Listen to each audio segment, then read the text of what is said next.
Welcome to the Slop Temple. We pray this video helps. You start by confirming prerequisites: a Google account node, JS, and the Firebase CLI installed. Once done, create a project folder and run Firebase login, then Firebase init to begin. Choose the products you need: authentication, Firestore, hosting, because selecting them now wires the correct config files. Make sure to pick the right platform, web versus Android versus iOS, and copy the Firebase config or Google service info. List for later use.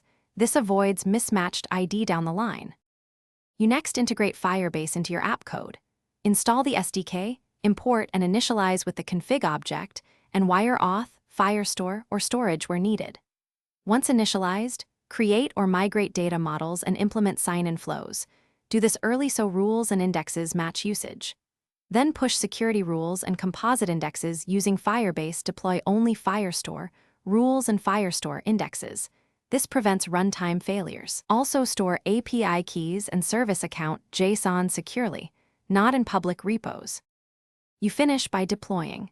Run Firebase deploy for hosting, functions, and database rules, and verify the live endpoints.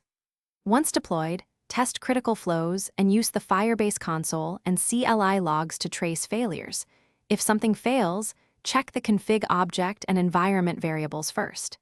Make sure billing is enabled for paid features and region settings match functions and databases. One key troubleshooting tip: if authentication or rules block access, toggle the emulator or examine Firestore rules line by line to find permission gaps. Thanks for watching. Consider subscribing if we helped you.